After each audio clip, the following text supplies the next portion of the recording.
Is that poison gas, or is this just Freon that we all smell?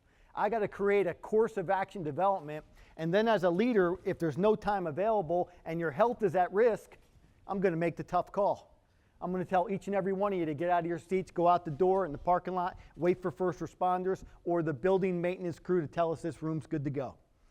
And you know what? I reserve the right to make a second decision, and then a third decision, and then a fourth.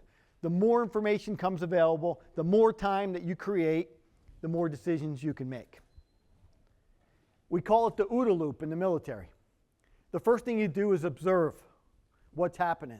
You're going to orient yourself, get around your team, look at your options, course of action development, and then you're going to make a decision. Why do people fail in crisis leadership? Because they don't make a decision. They don't have the courage to go from course of action development to action. The difference between success and failure is you going, I'm making the call. We're going out. We're shutting down. We're moving forward. We're turning off the servers. We're closing the company, the branch, whatever it takes. We're putting people first always. So how are you going to remember this? Well, I'm going to lead with a story. I'm going to tell you who I am. I'll tell you where I was on September 11th, 2001. And I'm going to tell you at the highest levels of the U.S. government, the decisions that were made on behalf of all Americans to save lives. It didn't go well. Even at a $1 billion program that the National Command Authority operates, that we rehearse every single week. On 9/11, we had a hard time organizing.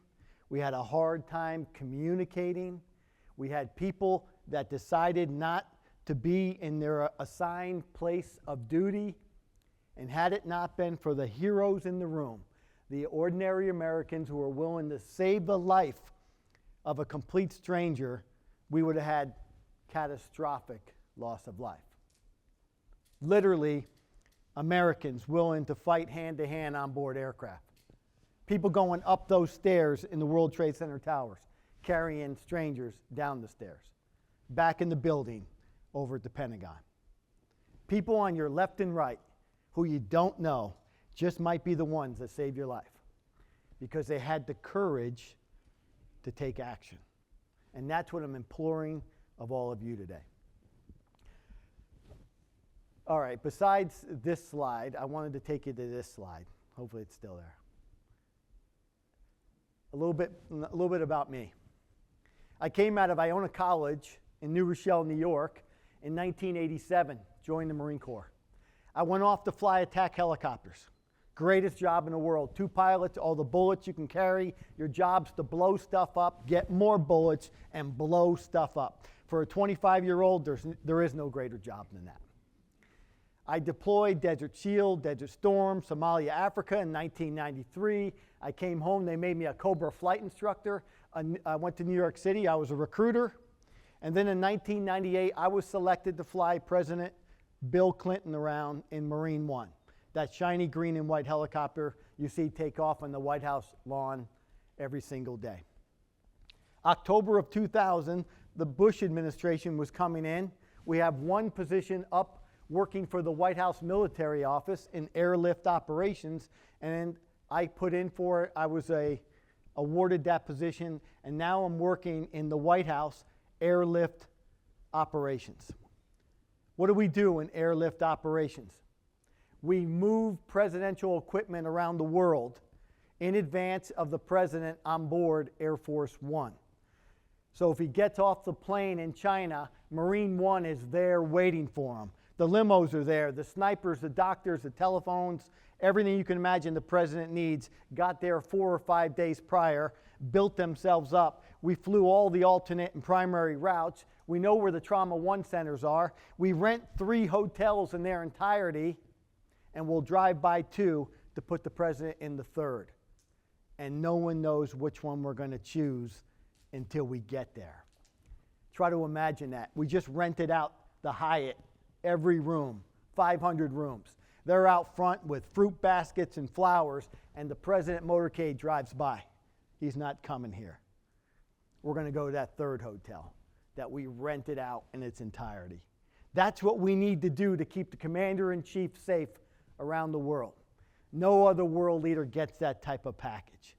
When President Putin from Russia comes to America, he's flown in our aircraft, our helicopters, he's driven in our limousines, he's allowed to have his Secret Service detail protect him, but everything else is provided by the United States of America. And that was our job in airlift operations on 9/11. We had moved all that presidential gear to Sarasota, Florida. The president was down there promoting his academic agenda. We were monitoring the president's schedule from the Eisenhower Executive Office Building, adjacent to the West Wing. Anything breaks, we got replacement parts. Any other personnel gets sick, we got replacement personnel. Our job is to make sure that mission in Sarasota, Florida goes off without a hitch. And then this happened. So I'm going to take you back. We're going to go 24 years ago, almost to the day. I'm going to take you with me into airlift operations, eventually into the White House underground bunker, and we're going to discuss every event that happened. Some of it's heavy. I warn you up front, it's America's history. We should all know it. Because how do we prevent crises from happening again? By acknowledging what happened, what went well, what didn't go well. And you'll do the same thing in your organizations. Or you're going to repeat the same mistakes over and over again. I don't have a lot of time, so let's jump right in. My first slide is really very important. I want you all to know there's only two people in the U.S. government, two, who can give offensive, lethal instructions to the U.S. military. Anybody can defend themselves. But if we're going to cross a border, kill a terrorist, overthrow a government, or wipe out an army, it comes from the National Command Authority. The National Command Authority is made up of the President of the United States and our Secretary of Defense. Everyone else is in support of those two individuals, and they're part of the National Security Staff. The President was in Sarasota, Florida, M.E. Booker Elementary School. Donald Rumsfeld, our Secretary of Defense, was eventually in the National Military Command Center over at the Pentagon. Vice President Cheney is not in the military chain of command. He's fully briefed and read in. So should our president ever be killed, incapacitated, or for whatever reason unwilling to fulfill his duties as Commander-in-Chief, we can get Congress to invoke the 25th Amendment to the U.S. Constitution and take presidential powers from the president and transfer those to the vice president until a new election is held. Vice President Cheney was in the White House. Dr. Rice was our national security advisor. She was in the White House that morning. And I put two four-star generals on the screen.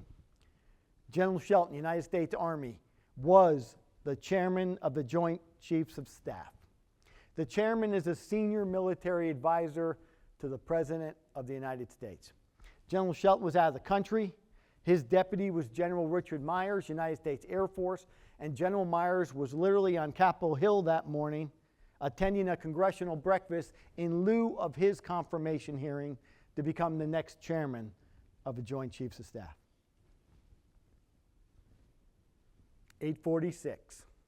Somebody came running into the Eisenhower Executive Office building, airlift operations, said, "Hey, sir, quick, turn on CNN." Apparently a small airplane hit the North Tower of the World Trade Center complex. Like many of you, we worked our way to the TV set. The first thing we noticed is that first photo up there. And why would a plane run into a 110-story landmark in a city of millions on such a clear blue crystal day? Not a cloud in the sky. He literally has the Hudson River to his left and the East River to his right. Most of us could glide and reach LaGuardia Airport. It's just that close. There's got to be a lot more of this story than we know. Working in the White House, phones are ringing off the hook now. American Airlines Flight 11. It departed out of Boston Logan Airport on its way out to California. It went lost communications over Albany, New York, down the Hudson River at over 500 miles an hour into the North Tower of the World Trade Center complex. While the world watched, We saw United Airlines Flight 175 come into view. I remember yelling up at the TV set going, "Hey, what's this moron doing?" Trying to get a good look at the hole in the North Tower before he circles to land at LaGuardia Airport. We all watched it careen into the South Tower at what looked like full power to us. Just then, my boss, he was an Air Force, full bird colonel. He came into airlift operations. He said, "Everybody stop what you're doing. Eyeballs on me. We have a full-blown terrorist event unfolding right before our eyes in the city of New York. Stand by for a lot of White House designated missions." What does that mean? Whenever we have a national tragedy in our country, every government agency in our government has got one of two things: expertise or resources and some role to play in the recovery of our nation. Well, they end up calling the Department of Defense for airlift support. Department of Defense doesn't think one government agency is more important than another, so you get put into a queue. And when an airplane becomes available, you and your organization can get airlifted anywhere you want to go. But if you call the White House and you go, "Hey, boss, this is FEMA, the Federal Emergency Management Agency. 75 doctors, all the medicines we can carry. I need to be on the ground up there in the city of New York." And the White House says, "Go," you become to us a 1 Alpha 1 mission priority. We will push baby food out of the back of the next available C-5, C-17, C-130, 141, whatever we have in the inventory ready to go to get you and your organization where the White House wants you to be. So now we're in airlift operations. Phones are ringing off the hook. Every government agency is requesting 1 Alpha 1. We're pushing it up to the Deputy White House Chief of Staff, and he's going, "It's approved. It's approved." So now we're on the phone to the Pentagon. Divert every Air Force heavy lift cargo plane that we have in the inventory. Anything that's flying, get them on the ground at Joint Base Andrews, 15 miles to our east. Rack them and stack them.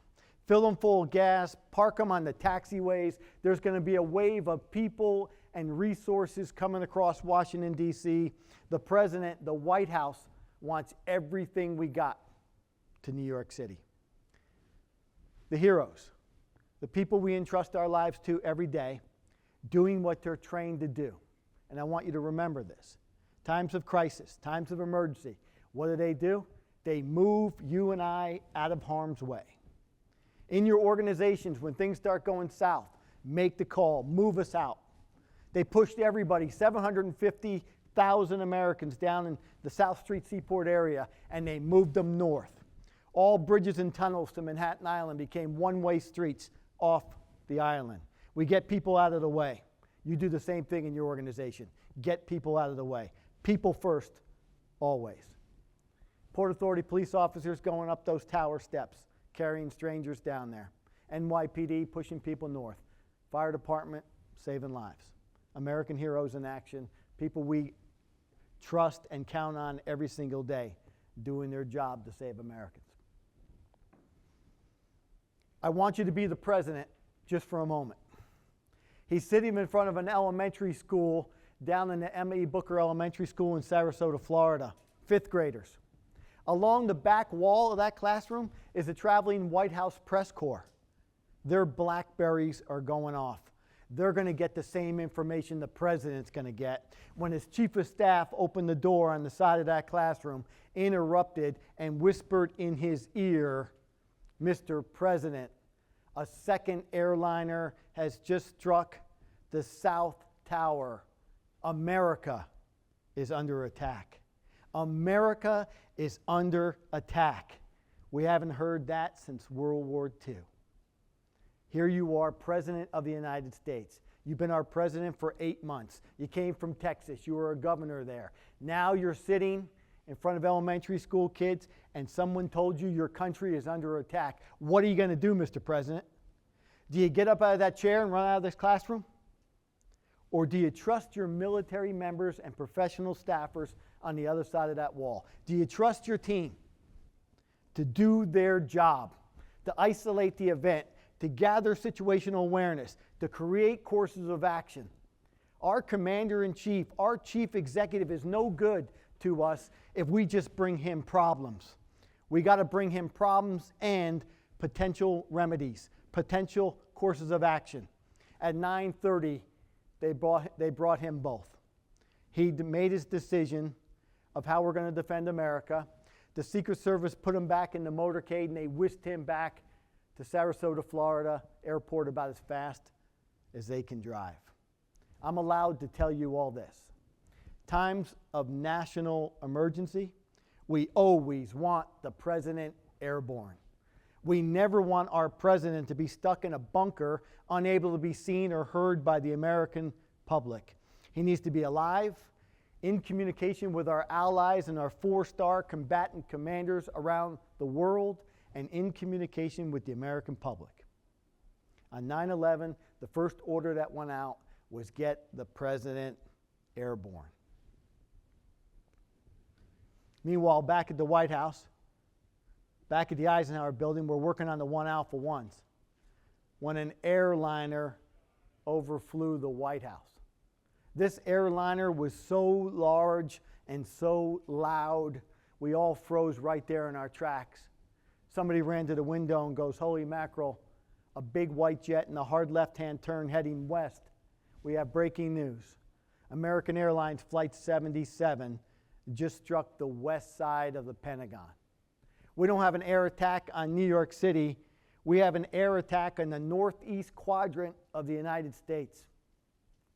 But the aircraft that hit the Pentagon was not the same aircraft that just overflew the White House. On 9/11, we were doing a large Air Force nuclear command and control exercise. We parked one of our national level assets, an Air Force 747 with a weird cone on top. It's an Air Force E-4B. We call it Night Watch, the National Airborne Ops Center plane. It was parked at Andrews Air Force Base for the exercise. When the second tower was struck, the Pentagon activated that airplane and that air crew and said, "Get to the President of the United States." If you think of Air Force One as a flying White House, you would think of this airplane as the flying Pentagon, battle hardened, ready to go, ready to talk to forces around the world. That 747 took off out of Andrews, put a laser line to Sarasota, Florida, and it made a left-hand turn, flying right over the White House. They didn't care. It was a real-world military mission in progress. The Secret Service, not understanding what that aircraft was at the time, now entered Vice President Cheney's office, picked him up by his elbows, and was forcing everyone underground into the President's Emergency Operations Center, the bunker under the White House. Okay, for the second time in American history, all the loudspeakers blared to life. Evacuate the White House. Evacuate the Eisenhower Executive Office building. Everyone lock up your classified information and go to the alternate site. Can anyone in this room tell me the first time the White House was ordered evacuated? I just need a year. War of, and what was the year? 1812. So close. End of the war. 1814, close enough. You won yourself a hardcover book. Congratulations. Second time in American history. You remember the first time, Dolly Madison. War of 1812. British are burning down Washington, D.C. Dolly Madison running out the back door of the White House carrying a print of George Washington. Here it is 187 years later. We're evacuating our White House for the second time in history. That colonel came in. I grabbed the planning kit. He ordered me across the street into the bunker to do logistics. I got to the top of the Eisenhower steps. I took my first deep breath. The White House is the most secure piece of real estate in the world. Yet on 9/11, when I got outside, I'm looking over at the West Wing, the white awning, and I couldn't help but notice the north gates. The gates to the north were wide open. The gates to the south were wide open. Every Secret Service agent had an automatic weapon and a bullhorn, and they were yelling to the young professional staffers, "Ladies, take off your heels and run. There's another plane inbound. Seeing these professional people literally dropping their sweaters, purses, kicking off their shoes, sprinting off the most secure piece of real estate in the world, unbelievable sight. Got across the street, showed my credentials, Secret Service let me in. Before long, I'm deep underground. They tell me I can't tell you how deep. I can't tell you how thick the walls are or how to get to the bunker, but I'm allowed to tell you the bunker exists. It was built back in the 1960s, a nuclear hardened facility under the White House, a safe place we can take the president and first family in times of national emergency until we can get them airlifted out of Washington, D.C. Before long, I'm standing outside a bank vault on steroids, not a door you and I pull on. I picked up the phone, I request permission to enter. The door opens, the door closes. You're in an ops center, not much unlike this room right here. Bunch of military members doing their job. It was 6 minutes after the White House was ordered evacuated when I walked into that bunker complex. The first person I saw was Vice President Cheney's military aide, an Air Force officer, a friend of mine. I said, Tom, I'm here to do logistics for the president. I'll stay out of your way. He said, Bob, do me a favor. Forget logistics just for a moment. I need help. Answer the phones. They're ringing off the hook. And I looked around at all these military members doing their job, taking notes, answering phones. And I can see over there in the far corner an empty cubicle, an empty desk. As I moved closer to it, I could hear the phone ringing. This is my first phone call that morning. It's now 9:52 when the Situation Room, that secure communication hub in the West Wing, is calling into the bunker complex. My first phone call that day, the gentleman on the other end of the phone said, Major, we have another hijacked aircraft 16 miles south of Pittsburgh, inbound, Washington, D.C. Naturally, I covered a receiver. I turned to my right to tell Tom, the military aide, and who's standing right here next to me? Vice President Cheney. Right behind him was his wife, Lynn, Dr. Rice, National Security Advisor, her deputy, Stephen Hadley, the Secretary of Transportation, Norman Mineta. Everyone who was upstairs was now evacuated downstairs, come over to my console to hear about this new hijacked aircraft. I snapped to, Mr. Vice President, 16 miles south of Pittsburgh, we have another one coming at us. He turned away from me. Up on the wall down there are 3 black boxes. They're landlines, they're speakerphones. He can be patched through to whoever he needs to talk to. The first person he asked for was get me the Herndon, Virginia command center for the FAA. The supervisor's name was Rick. He came up on the network. Mr. Vice President, how can I help you? Rick, I was just told we have another hijacked airplane somewhere south of Pittsburgh coming at us. Can you confirm that for me? He said, Mr. Vice President, that aircraft is not talking.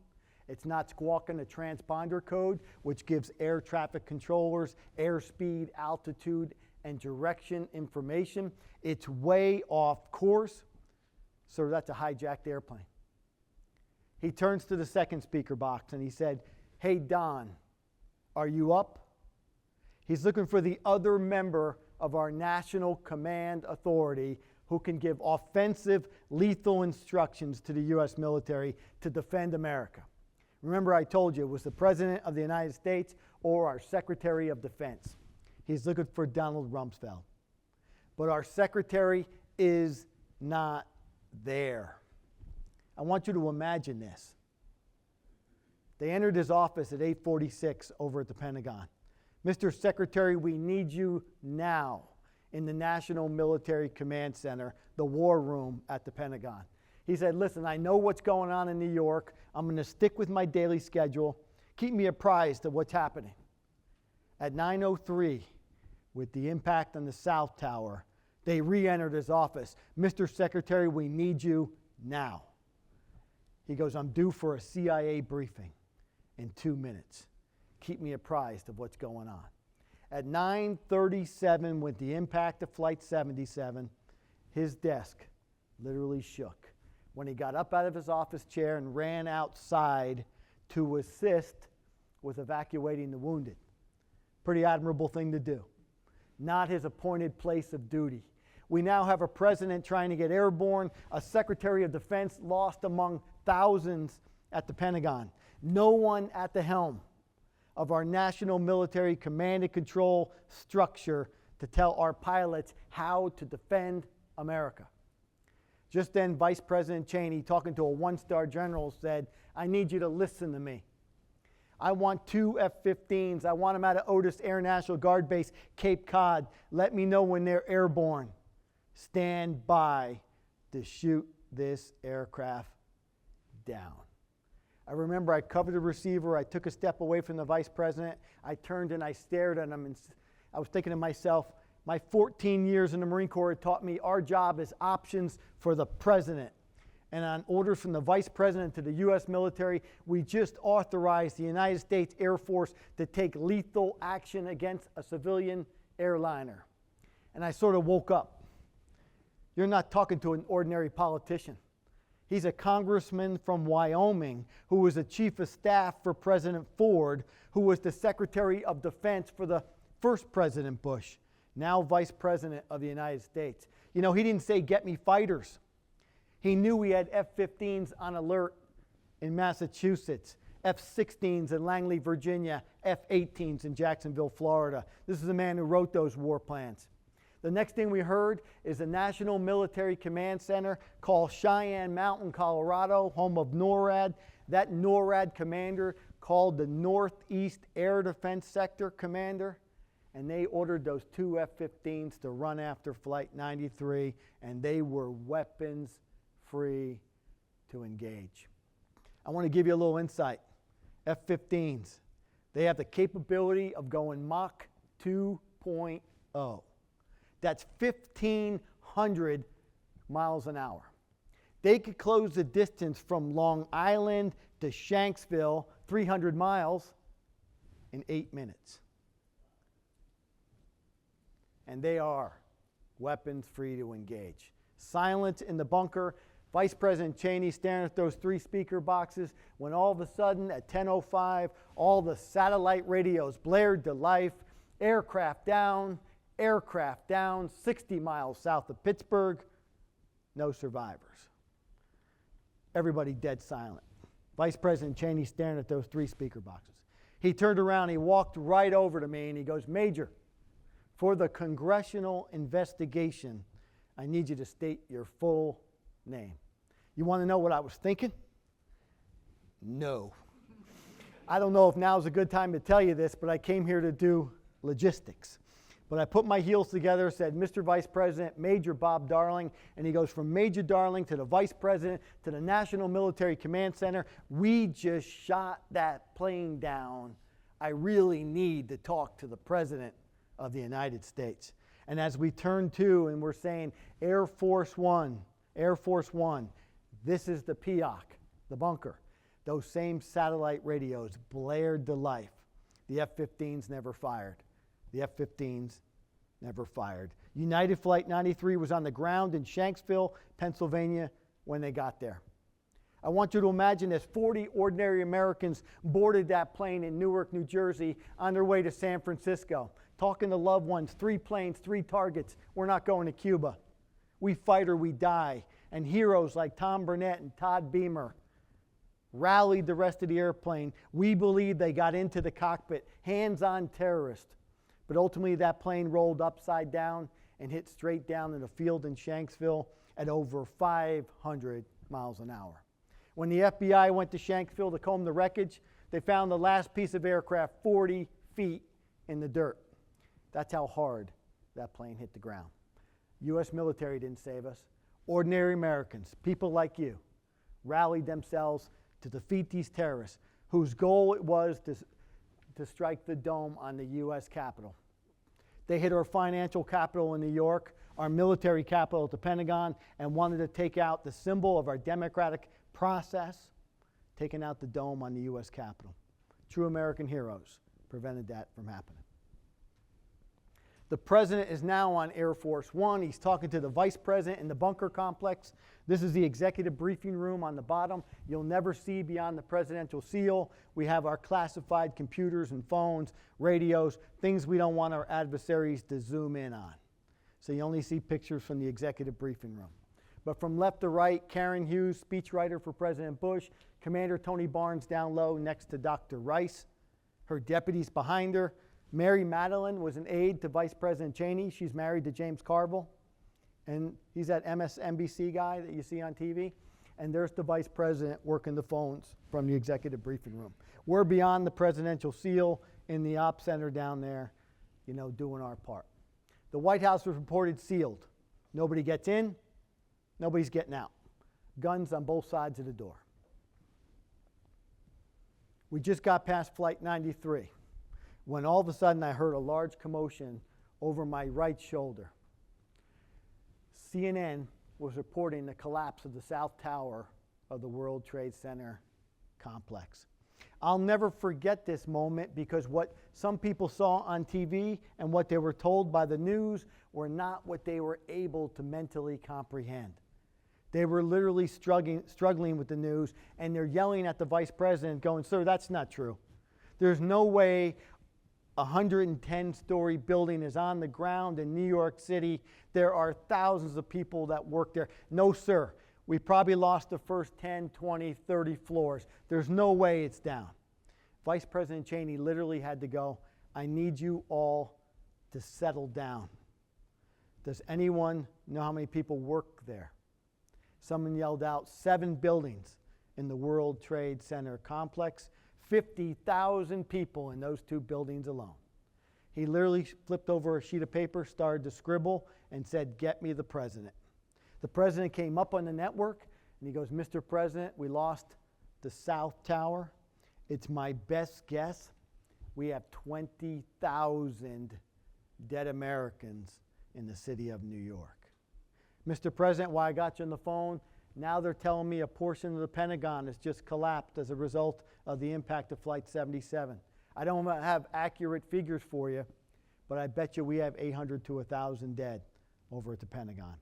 He finally reached down and took the president off speaker box, turned his back to all of us, and they had a private conversation for about 15 or 20 seconds, and he hung up the phone. I turned back to my console, the phone's ringing again. This time the Secret Service is calling in, and they said, "Major, we're tracking an unidentified aircraft, now 8 miles out, low and fast, inbound to the White House." When we don't know what it is, we call that aircraft a bogey. If we identify that aircraft as being a hostile, we'll elevate their status to bandit. Right now, we don't know what it is. It's 7 miles out, inbound, low and fast to the White House. I turned, "Mr. Vice President, we got a bogey, sir, 6 miles out, inbound, White House." He came running back in the room. They patched him through the Pentagon. Donald Rumsfeld is now over in the National Military Command Center. He goes, "Don, we got a bogey 5 miles out, inbound to the White House. Do I have an asset that can take a shot at this guy? An F-15, an F-16, an F-18, anything over Washington, D.C. we can engage him with?" He goes, "We're checking." In the meantime, Secret Service and I are going, 5, 4, 3. He goes, "Don, I'll authorize an over-the-horizon shot," meaning you don't have to see it. You just need to be able to lock on to it. If you have an AMRAAM radar-guided missile with a 40-mile capability that can lock onto him, shoot him. Shoot him. "Mr. Vice President, 2. He goes, "I need you to stop counting. If the Secret Service can't deal with it on the roof, everybody stand by for impact." I remember I put my hands on the console in front of me going, the world's greatest military superpower just said checkmate. We're going to take a body blow at the White House. There are thousands of people outside being pushed to the south or cleared to the north, when all of a sudden those same satellite radios blared back to life. That's not a bogey. That was an Army medevac helicopter carrying 6 Army doctors trying to make it to the Pentagon. I want you to imagine this. The protocol is this.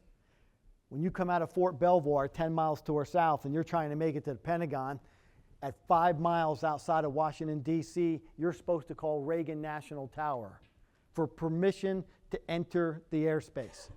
Reagan National Tower evacuated with the flyover of American Airlines Flight 77. No one called them back.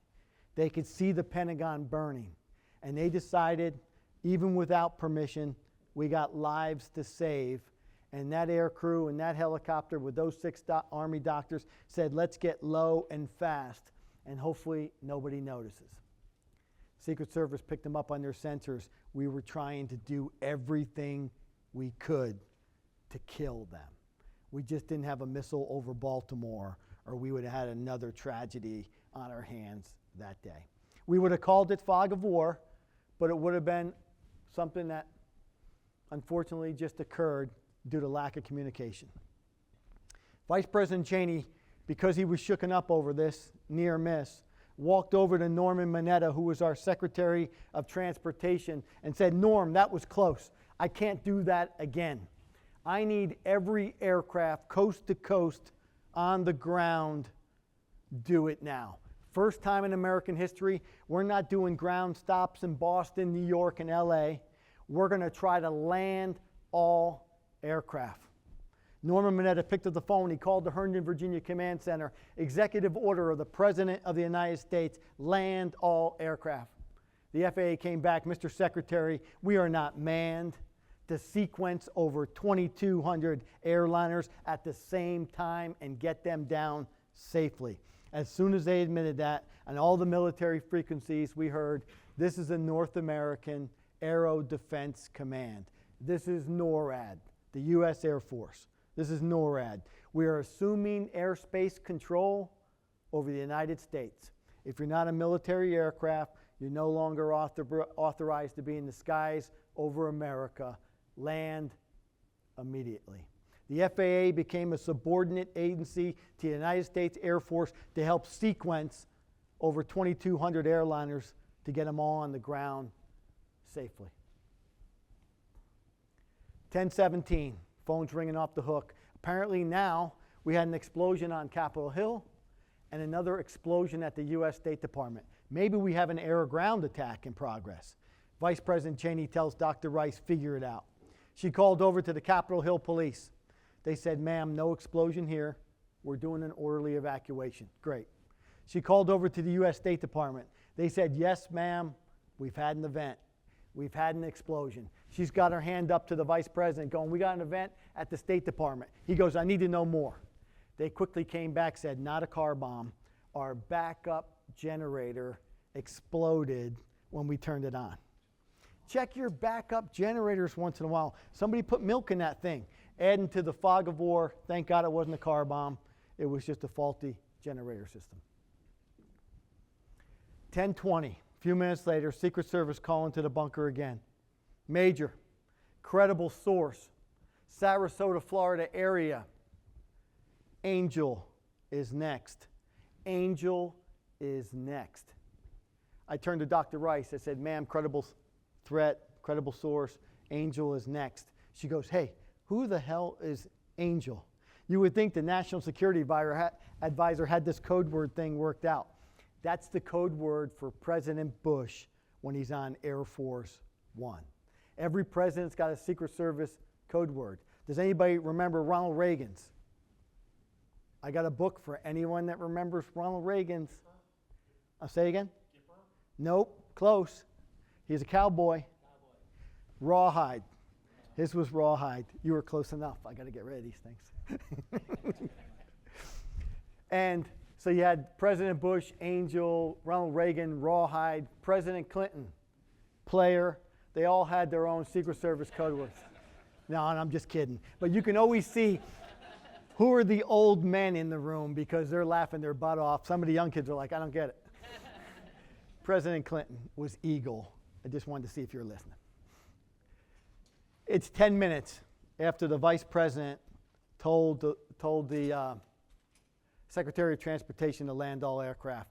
He now gave the U.S. military the authorization to shoot down any aircraft still pointing at Washington, D.C.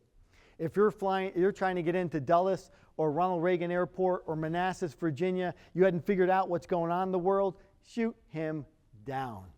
The Pentagon said, roger that. We got a fighter cap over Washington, D.C. That's a fighter combat air patrol, now patrolling the skies over Washington, ready to shoot down anybody not complying with their landing instructions. The Pentagon came back and said, by the way, we got a Navy DDG, a guided missile destroyer off the coast of New York, now tracking 60 targets.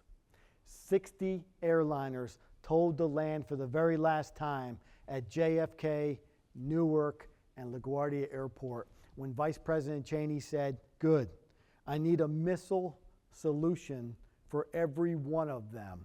If somebody is not complying with their landing instructions, I want them shot down. Vice President Cheney in charge. This is the phone call I'll never forget. This was a turning point for me in the bunker complex. President Bush had had enough. He's on Air Force One. Vice President Cheney's been making the tough calls. President Bush called for an air threat conference. An air threat conference is an attack against the United States. Every cabinet level secretary had better get to their briefcase, open it up, pull out their Iridium radio, dial into Air Force One. The president wants to hear from you. What are you doing? What's going on in your area of responsibility? And what are you doing about it? We're plugged into the Air Threat Conference. And I want you to know they went around the horn. You got 15 seconds to talk to the president. And it came right around the Donald Rumsfeld turn, Secretary of Defense, when he said, Mr. President, given the events of the day, I recommend we take our strategic nuclear weapons from Defense Condition 4, DEFCON 4, up to DEFCON 3. We haven't been to DEFCON 3 since the Yom Kippur War in 1973, almost 30 years prior, when President Bush said, you know what, it's a great idea, have them stand by for DEFCON 2. Dr. Rice reached in, she grabbed onto my huge bicep. She said, Major, okay, all right, there's no books for anyone here. She grabbed my arm and she goes, Major, we haven't been to DEFCON 2 since the Cuban Missile Crisis back in 1962. And I looked at her and I was like, I know. I didn't know. But you don't want to be the dork in the room going, no shit. You got to act like you were there in 1962. Everyone knows that. Come on, catch up. And right away, Vice President Cheney interrupts her and goes, Condi, make it happen. And I lean back in my chair and I'm like, yeah, let's make this happen. How is this going to happen? She reached across my console. Up in the left-hand corner is a red phone that's always on, hotline to the Pentagon. Executive order of the President of the United States, move our strategic nuclear forces around the world from DEFCON 4 up to DEFCON 3. Have them stand by DEFCON 2. The Pentagon called Cheyenne Mountain, Colorado, home of NORAD. That 4-star Air Force commander buttoned up the mountain for the first time in history in anger. And then he calls our 4-star combatant commanders around the globe. I want you all to know it took 3 minutes when we heard, this is Central Command, Pacific Command, Atlantic Command, European Command, Southern Command, Special Operations Command. This is Strategic Command. This is NORAD. We are DEFCON 3, standing by DEFCON 2. A lot of classified programs go into effect when a DEFCON condition changes. I'm allowed to say this much about them. It doesn't matter if you're a Marine in Australia, a sailor in Japan, or a soldier in Germany. When a DEFCON condition changes, everyone move. We get ships out of port, bases get hardened and shut down, bombers get loaded, aircraft carriers go out to sea. Everybody move when a DEFCON condition changes. We're going to war. We just don't know who we're going to war with. When all of a sudden the phones were ringing off the hook, I picked it up. Major Darling, Situation Room calls down and goes, Major, I have President Putin holding for the President of the United States. Sir, will you take the call? I go, no. Tell Putin I'm here to do logistics. I cover the receiver. I yell out in the room, Mr. Vice President, I have President Putin holding for the President of the United States. Sir, will you take the call? And like the great leader he was, he goes, hey, Condi, you take the call. So if your bosses in your organization, your CEO, your top dog, you don't want to do it, leadership equals delegation. You can give it away. Dr. Rice sitting next to me talking to President Putin. I was wondering, are we going to do this in Russian? No. Through an interpreter in the Situation Room, talking to President Putin. Plain English, nothing evasive. Mr. President, thank you for your phone call. Our president is in motion. We don't know the size and scope of the attack. We don't even know if it's over yet. But I'm allowed to tell you, sir, he's going to call you the first chance he gets. And by the way, Mr. President, thank you for standing down your nuclear forces. And she hung up the phone. The rest of us in there were like, what the hell does that mean? I got a brief on the START Treaty. The strategic nuclear alliance that the U.S. has with Russia is if one of us goes to a higher state of nuclear readiness, you must call them and announce it so they can match DEFCON 3. We can be 2-2, 1-1. Fair if the missiles pass each other, just not fair for those of us who want to live on this planet. They stayed at their DEFCON 4. We went worldwide DEFCON 3. The saddest moment in history, we lost the North Tower. Everybody's upset. Vice President Cheney came running in the room, says, get me the president. They call the president, and we told the President of the United States we think we had 40,000 dead Americans in the city of New York. 40,000 is more people than some of you grew up with in the towns that you were raised. 40,000 dead Americans. President Bush came back, said, has anyone spoken to Mayor Giuliani? No, sir. No conversations with the mayor or staff. What about the hospitals? What can they tell me as far as dead and wounded? I got nothing from any hospitals. Where's FEMA, the Federal Emergency Management Agency, right now? Mr. President, FEMA hasn't even left yet. An hour and 45 minutes after the attack began. It takes a lot longer to get everybody over to Andrews, flown up to John F. Kennedy, escorted into Manhattan Island to build an op center to start saving lives. Takes hours and hours. 315 million Americans, and we had no good news for the President of the United States. Very sad moment. 10:45, we started getting the buildings evacuated. The justices were in their secure location. Things are now happening and moving. We're moving forward.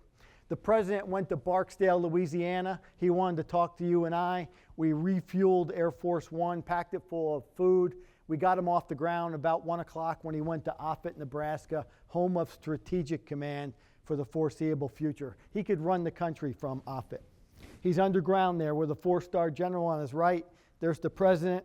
There's Andy Card, the chief of staff, and that White House communicator. Lots of things happened. One of the things that happened was President Bush canceled continuity of presidency. He's coming home, and when he gets there, he wants another presidential daily brief, a PDB. Every day our president is briefed on worldwide threats to America. At 8 o'clock in the morning in Sarasota, Florida, he was briefed on worldwide threats. Obviously inadequate. He's coming home. He wants to know who did it, where they are, and what options he has available. He's going to take our country to war. Dr. Rice is now scrambling black Suburbans around America, around D.C. to bring that information into the White House. The president's coming home. He got home at 6:30. They took him to the bunker. She briefed him on worldwide threats. I want you all to know this. I'm allowed to say this much about him. This Army colonel with the briefcase and the handcuffs is building this brief in the bunker before the president got back. He literally goes to me, he goes, Major, you got to see this. I go, I don't know if I'm allowed to see this. He goes, today you can see it. I went over there just to take a look. Page 1, on 9/11/2001, we intercepted Osama bin Laden's phone call from Afghanistan into France. He called a family member. He literally said, Allah must have pushed those 2 towers over. We expected them to burn. We never expected them to fall. So literally, there it is. We expect them to burn. He was even shocked at the level of carnage from the attack. Now we know where he is. Option, page 2 for the president. We, as a nation, could put 100 Tomahawk cruise missiles in the air against any target in the world within an hour. The president said, unfortunately, I can't do that. I can't fly those missiles through a sovereign nation's airspace, i.e. Pakistan, to reach Afghanistan. I would have to tell Pakistan to get out of the way, and they would tip off the Taliban, who would tip off Al-Qaeda, and we would miss bin Laden. He goes, we're not doing that. What's option number 2? Somebody said 300,000 troops halfway around the world. We do it the old-fashioned way, boots on the ground, taking our nation to war. And that's what we did. Here he is. He briefed you and I at 8:30 that night. He was on TV. He's got to tell the American public, we're a nation that's been attacked. We're going to survive, but we're going to go find those responsible and take our country to war. President Bush needs the buy-in of the United States to take our country to war, to defend ourselves against terrorism. About September 23rd, I was there at Ground Zero. They asked me to escort a small contingent of White House staffers to New York. I will tell you, in the eyes of our heroes, it was way too soon. A fireman came off the pile. He came into this makeshift op center, and I'll never forget what he told these folks from the White House. He said, listen, there's 13 stories of carnage. There are no desks, elevators, escalators. There's nothing in that pile you're going to pick up and go, look, it used to be something. 2 110-story buildings came down on top of themselves. All that friction, all that fuel, spiked temperatures in excess of 2,000 degrees Fahrenheit, which eviscerates steel into ash, glass, and places still too hot to touch. He goes, there's places still on fire on September 23rd. As we walked around, I couldn't help but notice water mains sticking straight through the road. All that plumbing that came down with those 2 towers, underneath our streets, some of those sewers pipes broke loose and went right through the road. Try to imagine being one of 750,000 running for your very life and a water main come through the street right next to you. It must have been Armageddon. And this became my why, my purpose. The reason I got permission in 2010 to tell you this story, and I've been telling it to anybody who will listen today. This quote right here from the Commander-in-Chief, when he said, I will not forget the wound to our country and those who inflicted it. I will not yield. I will not rest. I will not relent in waging this struggle for freedom and the security for the American people, President George W. Bush. I will never forget, and I'm sure neither will you. If you think you're at this conference here just to meet people on your left and right, you're mistaken. It's so much more than that. We're counting on every single one of you and every company you work for, not only to work together to get threat intelligence and everything else, but to keep America safe. You've been doing a great job. For the last 24 years, we have not been attacked, and it's not because of the people who aren't trying.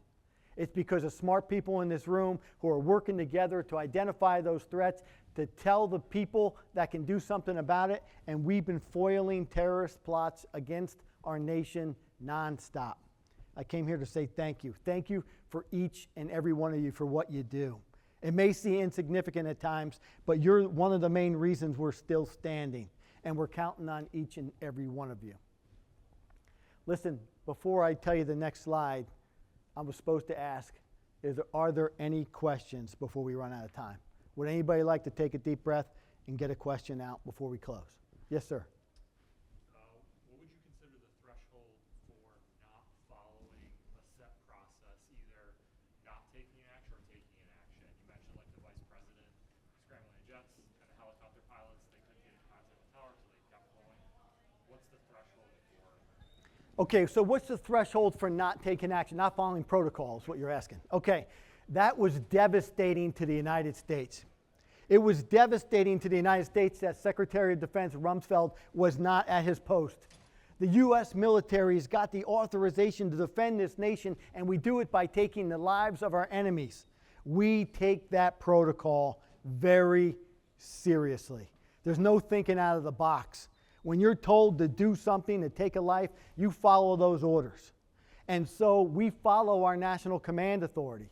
So when that protocol broke down, now you have pilots going, wait a minute, I didn't hear. 4-star generals were saying, wait a minute, is the president dead? Why is the vice president on the network telling us to scramble F-15s? You know what we found out after? That we scrambled those 2 F-15s and they never gave them the weapons free to engage. Because that 4-star general in the mountain talking to a 2-star general said, until somebody tells me the president is dead, I don't take orders from the vice president.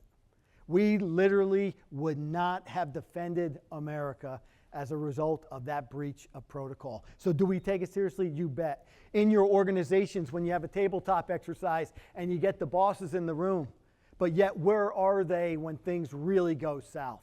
Well, Jim's out, Mary's on vacation, and I don't know if Pete's got the authority to do anything. We're not taking that protocol seriously, even in our institutions. We need to do a better job of that. Thanks for that question. Anybody else? Yes, sir. Do you have any thoughts on how to handle the panic and stress under one of those types of circumstances? I mean, other than your training, private training. Okay, we've got a few minutes. I'm going to tell you how do you handle the panic and stress under a situation like that. And you all have been trained on this too, but you got to practice. It's called compartmentalization.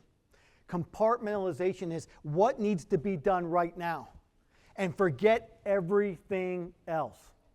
In times of crisis, you may be the most senior person in the company that's now walking in that have the least knowledge of how to do anything. If you had a problem right here and you told me, you know what, Bob, I just need you to go down to 7-Eleven and bring back the most water you can carry, I would be the best water carrier you've ever seen. Everyone just needs to do their job, eliminate the noise, answer the phones, take a note, find what they need you to do. Add value somehow, egos at the door. There is no vertical rank structure. It is a crisis leader who needs support, and everybody needs to participate to get us back to normal as quick as possible. Thank you. Anybody else? Okay, I'm out of time, and I don't want to take it from our next speaker, Stephanie. Listen, God bless each and every one of you, and God bless the United States of America. Thank you for being here today. Thank you.